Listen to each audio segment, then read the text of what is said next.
Welcome to Lakshmi food. સ્વાગત છે તમારું મારી યુટ્યુબ ચેનલમાં. તો ચાલો આજે આપણે બનાવવાના છીએ ગુજરાતી દેશી ભાણું, અને એની અંદર આપણી ફેવરેટ એવી ભાખરી. કોઈ જ ઈચ્છા ના થાય એ દિવસે આપણે ભાખરી તો ફરજિયાત હોય જ.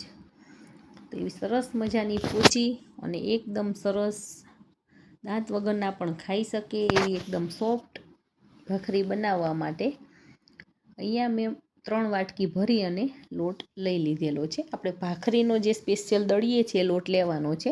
ઘરે ઘંટી હોય તો આપણે 4 નંબરની જાળીમાં આપણે આ દળી લેવાનો છે, લોટ બનાવીને તૈયાર કરી લેવાનો છે. અને લોટને પહેલાંથી જ મેં ચાળી અને તૈયાર કરીને રાખેલો છે. અને એક મોટા વાસણની અંદર લઈ અને એની અંદર આપણે અહીંયા 2 થી 3 ચમચી જેવું ગરમ કરેલું ઘી એડ કરવાનું છે, અને 3 થી 4 ચમચી જેવું તેલ એડ કરવાનું છે. ઘી અને તેલ બંનેનું હું આમાં મોણ આપું છું. તમે ઘીને એવોઈડ કરી અને એકલા તેલમાં પણ કરી શકો છો, અને તેલને એવોઈડ કરીને એકલા ઘીનું મોણ પણ આપી શકો છો. તમને જે કમ્ફર્ટેબલ હોય એનો આપણે મોણમાં ઉપયોગ કરવાનો છે. પણ આની અંદર એક વસ્તુનું ખાસ ધ્યાન રાખવાનું છે કે આપણે મુઠ્ઠી પડતું મોણ લેવાનું છે, એટલે કે ચડિયાતું મોણ લેવાનું છે. બધો જ લોટ આપણો સરસ તેલવાળો આવી રીતે થઈ જવો જોઈએ. જરા પણ આપણો લોટ કોરો ના રહે એટલા પ્રમાણમાં આપણે તેલનો ઉપયોગ કરવાનો છે.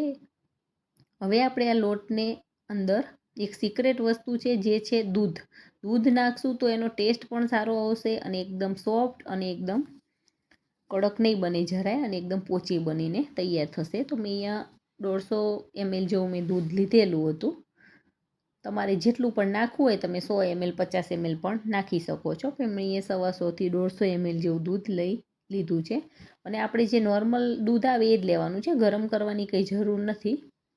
પણ વહેલાં આપણે ફ્રીજમાંથી બહાર કાઢીને તૈયાર રાખવાનું છે. એકદમ ઠંડુ નથી નાખવાનું, નહીં તો આપણો લોટ બાંધ્યા પછી એનું મજા નહીં આવે, એટલા માટે.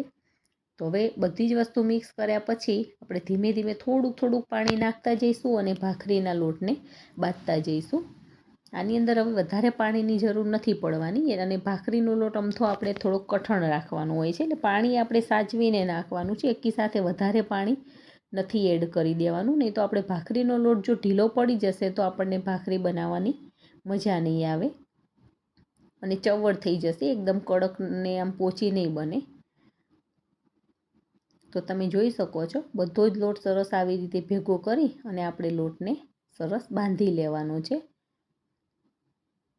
તો અત્યારે આપણે આવો મીડિયમ થીક એવો લોટ બાંધવાનો છે. જ્યારે લોટ બાંધીએ ત્યારથી સાવ કડક નથી બાંધવાનો, થોડોક સોફ્ટ રાખવાનો છે લોટ, કેમ કે હજી આને આપણે 15 થી 20 મિનિટ માટે ઢાંકી અને થોડીક વાર આને રેસ્ટ કરવા માટે રાખવાનો છે. અને ત્યારબાદ જ ભાખરી કરશું તો આપણી ભાખરી વણવામાં અને ચડવવામાં પણ આપણને બહુ જ મજા આવશે, અને ખાવાની પણ મજા આવે છે. કોઈ પણ લોટ બાંધ્યા પછી એને આપણે આવી રીતે 15 થી 20 મિનિટ આવી રીતે ઢાંકી અને રહેવા દેવાનો છે. તમે જોઈ શકો છો મીડિયમ થીક એવો આપણો લોટ બાંધીને તૈયાર કરેલો છે.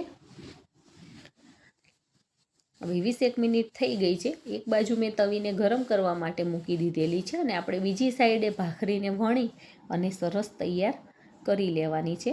તો 20 મિનિટ પછી આપણો તમે લોટ જોઈ શકો છો ઘણો બધો કાઠો થયો છે, કેમ કે આ લોટ જાડો આવે એટલે પાણી ચૂસી જાય છે, અને બાંધ્યો હોય એના કરતાં થોડો કઠણ લોટ આપણો પડી જતો હોય છે. તો બધા જ લોટને આવી રીતે સરસ મસળી લેવાનો છે. ત્યારબાદ એમાંથી મીડિયમ સાઇઝના લુવા કરી અને આપણે ભાખરી કરી લેવાની છે. તમે જેવડી ભાખરી ખાતા હોય એ સાઈઝની આપણે ભાખરી બનાવવાની છે. તો પહેલાં સરખા પ્રમાણમાં આવી રીતે આપણે લુવા બનાવી લેવાના છે. અને અત્યારે આપણે ભાખરી બનાવીએ છીએ, હું ફૂલાવીને નથી બનાવતી, આપણે પ્રેસ કરીને જ બનાવતા હું તમને બતાવી દઉં છું. હવે આપણે 3 વાટકી જે લોટ લીધો તેમાંથી આવી મીડિયમ સાઇઝની 7 ભાખરી આપણે બનીને તૈયાર થવાની છે. તો હાથ વડે આવી રીતે મસળતા જઈ અને આવી રીતે ગોળ ગોળ રાઉન્ડ શેપમાં કરતું જવાનું છે, ને ગુલ્લું સરસ બનાવવાનું છે. અત્યારે ગુલ્લું જરાય ફાટેલું નહીં હોય તો આપણી ભાખરી પણ સરસ ગોળ બનશે અને જરાય પણ ફાટશે નહીં. તો ગુલ્લું આવી રીતે તમારે બનાવવાનું છે. તમે આ દરેક ટ્રીકને ફોલો કરજો તો તમારી ભાખરી સરસ બનીને તૈયાર થવાની છે. ગુલ્લું બનાવવાની આ રીત ખાસ તમે જોઈ લેજો. આવી રીતે ગુલ્લું બનાવી અને તમે ભાખરી બનાવીશું તો ક્યારેય તમારી ભાખરીની જે કિનારી છે ક્યારેય નહીં તૂટે. અને જો તમે હજી સુધી મારી ચેનલને સબસ્ક્રાઈબ ના કરી હોય તો ચેનલને સબસ્ક્રાઈબ કરી દેજો અને બાજુમાં રહેલા બેલ આઇકોનને ચોક્કસથી પ્રેસ કરી દેજો, જેથી કરીને આવનાર તમામ નવી રેસીપીના વિડીયો ફટાફટ તમારી સુધી પહોંચી જાય. અને જો તમને મારા વિડીયો જોવાના ગમતા હોય અને વિડીયો પસંદ આવતા હોય તો વિડીયોને લાઈક કરજો અને તમારા ગ્રુપમાં ચોક્કસથી શેર કરજો. હવે આવી રીતે ફેરવતા જઈએ અને આપણે ભાખરીને વણી લેવાની છે. અને ભાખરી વણવા માટે હું આવું જાડું વેલણ રાખું છું. સ્પેશિયલ આ ભાખરીનું જ વેલણ છે. અને તમને ફાવતું હોય તો આવું વેલણ લઈ દેવાનું, કેમ કે ભાખરીની અંદર આપણે વધારે તાકાત આપી અને આપણે ભાખરીને વણવાની હોય છે. એટલે આવું જાડું વેલણ હોય તો આપણું કામ ઘણું બધું ઇઝી થઈ જતું હોય છે. તો તમે જોઈ શકો છો મીડિયમ સાઇઝની ભાખરી આપણે તૈયાર કરી દીધેલી છે.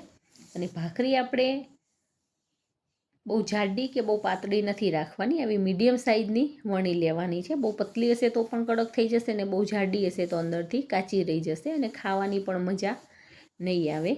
તવી આપણી સરસ ગરમ થઈ ગયેલી છે. હવે એની અંદર થોડું ઘી નાખી અને આપણે તવીને ગ્રીસ કરી લેવાની છે, જેથી કરીને આપણે ભાખરી એમાં મૂકશું તો નીચે તળિયે ચોંટી નહીં જાય.